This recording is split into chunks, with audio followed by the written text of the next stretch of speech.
Hi, Ben.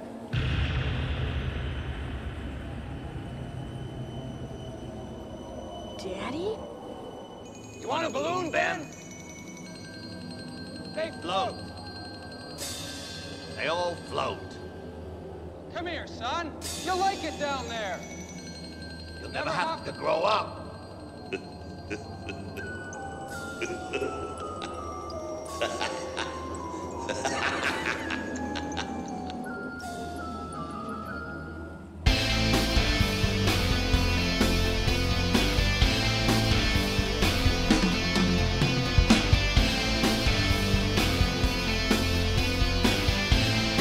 Hello. Do you want to play a game?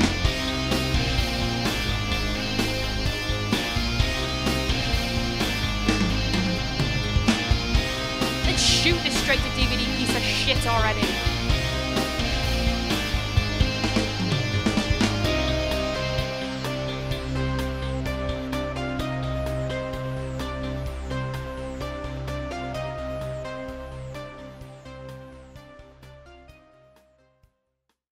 I didn't realize there was a thing called voice acting and voiceover until I was knocking on the doors of radio. I had been a musician for a long time and realized I wasn't going to grow up to be a rock and roll star after all.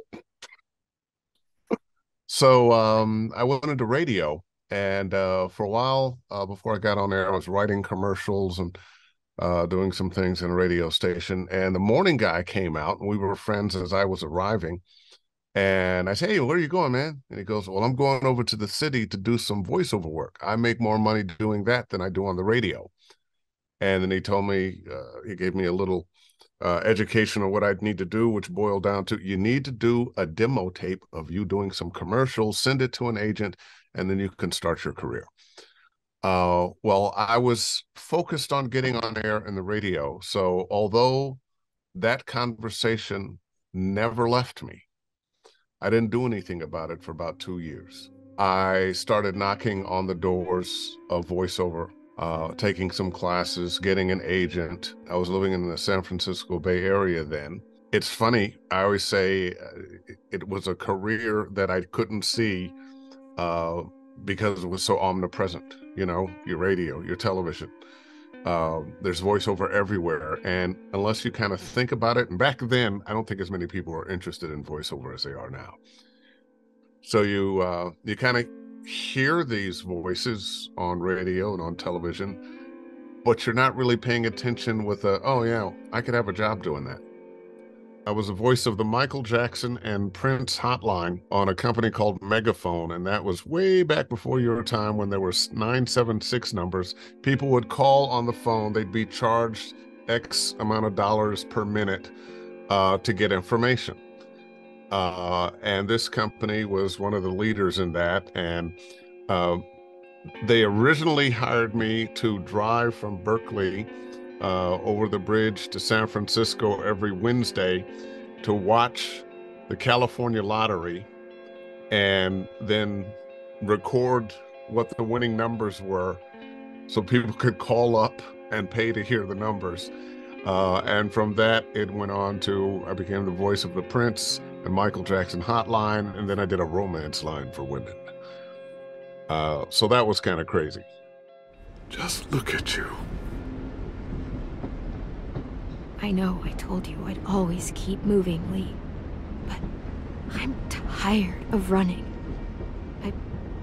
I have a home now. Then you're off the hook. A home is better than I could have ever hoped for. Time to go, Clementine.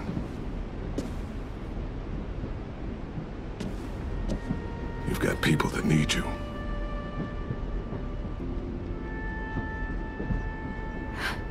Goodbye, Lee.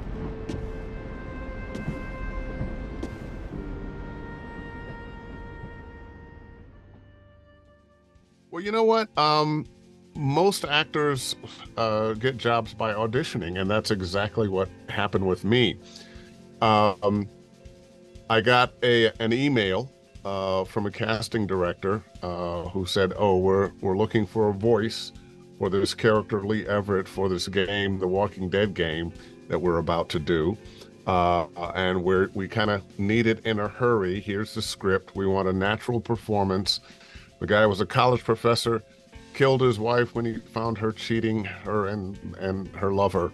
It was off to jail and is saved by the zombie apocalypse, and he takes care of a little girl. And I thought, oh, this is kind of interesting. I like this. I have a daughter, so I connected with protecting the little girl. If I wasn't doing what I'm doing now, I probably would have become a history professor someplace. I learned early on that they actually had hired somebody else to play Lee Everett. And when they finished the first episode, they listened back and they went, you know, this guy just isn't getting it. We need to get somebody else. And there was a fellow working at Telltale that said, you know what? We had this guy, Dave Fennoy, on one of our games. Get in touch with that casting agent and have them send him an audition, and there, voila. I was an occasional watcher of the TV show. I couldn't watch it as much as I would like because my wife hated stuff like zombies and monsters and whatnot. So, you know, when you're married, when you're living with somebody, you know, you eat what they eat, you watch what they watch, and vice versa, you know. But I certainly realized what it was and that it was a big deal. I didn't know the game was going to be a big deal until my first day of recording. And even then, it wasn't the thought of it being a big deal. It was in the first 20 minutes, I remember thinking, wow, this script is really good. This story is really good.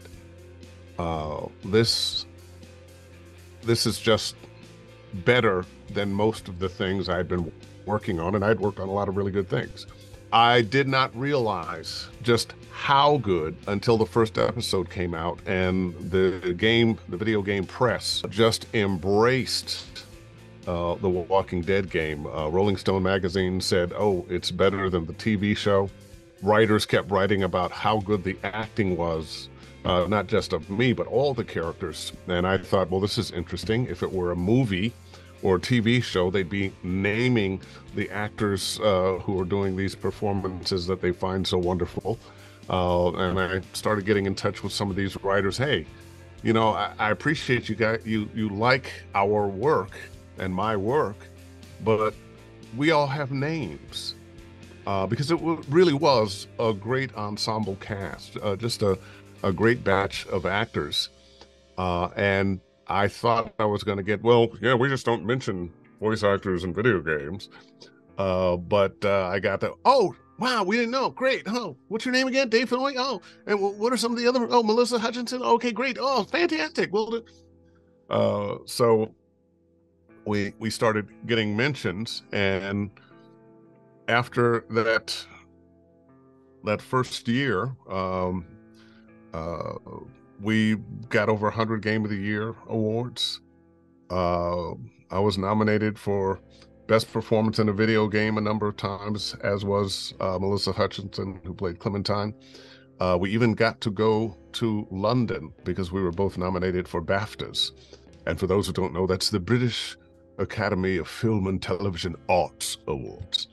And they take video games much more seriously, I think, than we do in the United States in terms of awards. This caught on.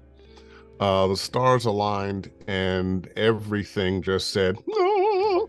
The Walking Dead game is going to be recognized. It's going to be popular. And I didn't know that was going to happen beforehand. Very glad that it did. I had been on that point at about 60 or 70 games.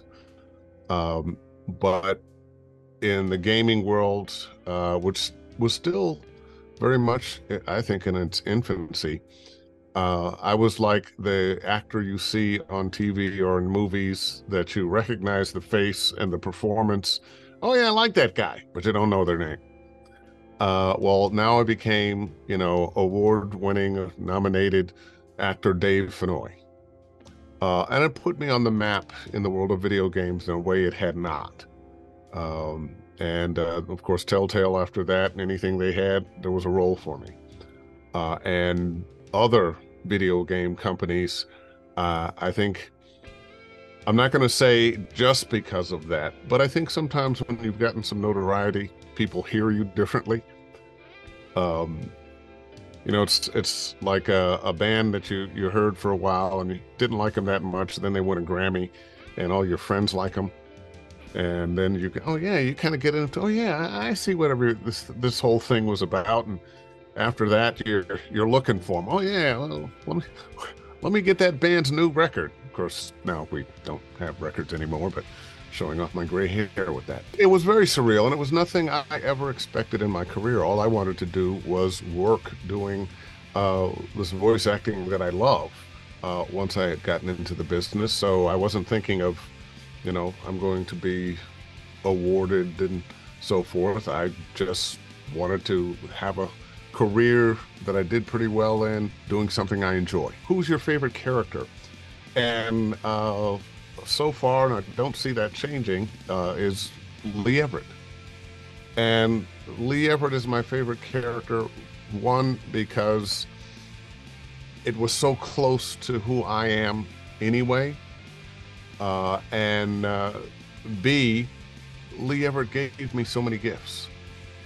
I've been in a lot of games, over 500 games now, but and as much as a lot of those games have gotten notoriety, and I've gotten acclaim and so forth for, this is the one that really put me on the map and gave me the most notice. And when I go to conventions to meet fans, Lee Everett is still the picture most people want me to autograph. If they want a voice sample, they want me to give him a Lee Everett. I on Cameo, I will get, please talk to my friend in the Lee voice, give him a pep talk as Lee, that kind of thing. So I have to be thankful for the gifts that Lee Everett has given me. It just felt like a real gift to be able to be a part of that and to be able to be the playable character, with such a great relationship with this little girl that people just love. And of course, when I do go to conventions and whatnot, people, oh, I love to come. I said, but did you cry? When Clem and Lee say goodbye, did you cry? And I get these big burly guys, yeah, man, I cried. You're about to make me cry again.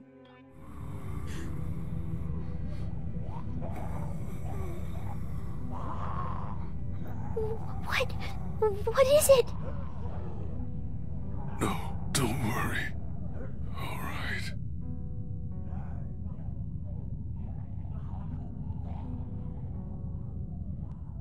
Don't be afraid.